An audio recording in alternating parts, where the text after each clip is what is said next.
Saya mau mengatakan ilustrasi terhadap pernyataan-pernyataan Presiden Prabowo sebelum menjadi presiden dan sesudah menjadi presiden. Ini semua adalah rekam digital yang tidak bisa kita ingkari, tidak bisa kita bohongi, ya. Era ini adalah kuatnya arus digitalisasi atau media sosial, di mana semua rekam jejak orang itu benar-benar disimpan dengan rapi, dan selain disimpan di memori-memori HP, juga di memori-memori setiap orang, ya. Ketika Presiden Prabowo menjadi calon presiden, beliau mengatakan BUMN kita itu dirampok, ya. Dan ketika beliau menjadi presiden, benar-benar diwujudkan.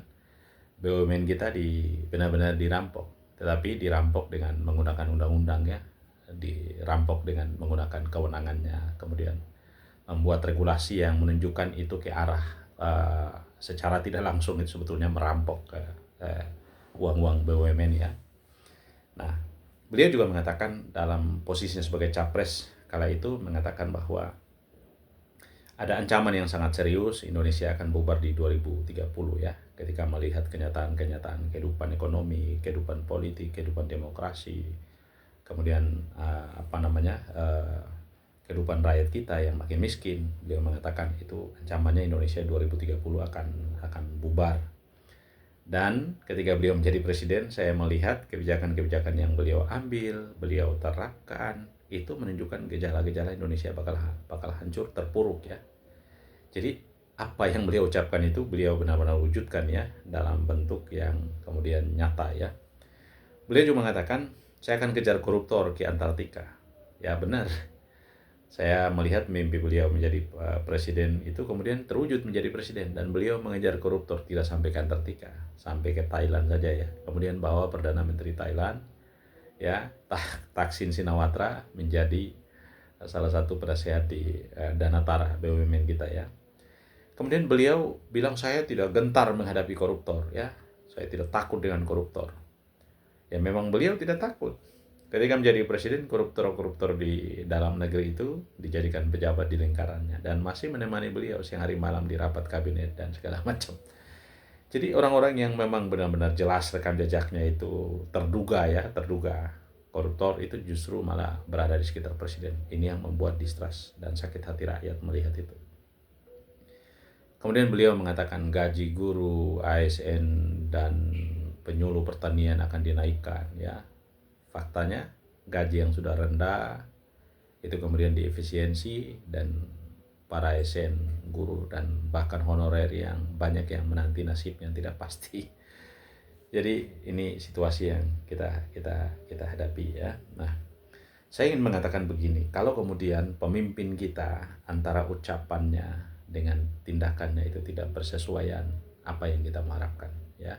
Karena kunci seorang pemimpin itu terletak pada kekuatan lidahnya, ya. Kalau lidahnya mengucapkan A dan kemudian tindakannya B, maka kita tidak bisa banyak berharap terhadap pemimpin semacam ini, ya. Pemimpin yang baik itu adalah pemimpin yang mengucapkan dengan A, dengan lisannya, dengan hatinya, kemudian melakukan dengan tindakannya, ya.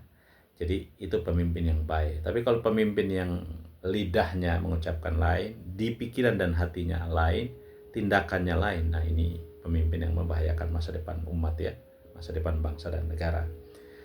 Situasi ini sungguh sangat semakin memburuk, ya, karena kita tidak bisa berharap pada siapapun, kita hanya berharap pada presiden, ya. Dan presiden itu adalah kekuatan utama bangsa ini maju atau tidak maju. Itu tergantung cara berpikir presiden, cara bertindak presiden, ya, cara mengambil keputusan presiden, cara mengelola negara yang dilakukan oleh presiden. Ini semua bergantung pada presiden. Nah, kalau kemudian presiden tidak menganggap dirinya itu menjadi penentu masa depan Indonesia dan seenaknya bicara, Anda lihat di panggung-panggung pidato, dia pidato sembrono gitu.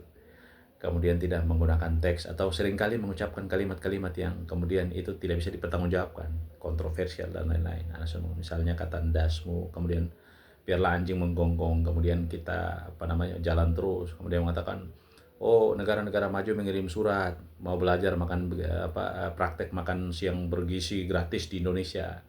Jadi kalau misalnya harga cabai naik, presiden mengatakan udah jangan dulu makan pedas. Jadi presiden itu tidak boleh membuat pernyataan-pernyataan yang membuat rakyat resah. Karena lidahnya itu menentukan ketenangan rakyat. Lidahnya itu menjamin kemakmuran rakyat. Lidahnya itu menjamin perlindungan terhadap rakyat. Lidahnya itu menjamin stabilitas ekonomi. Lidahnya itu menjamin stabilitas politik. Jadi mulut seorang presiden itu harusnya ajimat, ya, menjadi penting mulut seorang presiden. Tidak boleh digunakan seenaknya. Karena ini bukan mulutnya Pak Prabowo, tapi mulutnya seorang presiden. Nah, karena dia menjadi presiden, maka penting kita harus mengingatkan bahwa jangan menggunakan mulutnya seenak jidatnya. Nggak boleh. Karena presiden itu penting buat pernyataan-pernyataan. Misalnya mengatakan bursa saham itu anjlok nggak apa-apa ya, karena rakyat nggak main saham, saya nggak main saham. Ini bahaya. Bahaya, mulut presiden ini bahaya. Maka saya katakan, kalau pemimpinnya antara tindakannya dan ucapannya sudah tidak bersesuaian, kita mau berharap apa? Hah? Tunggulah kehancuran. Ini musibah yang tidak pernah kita duga.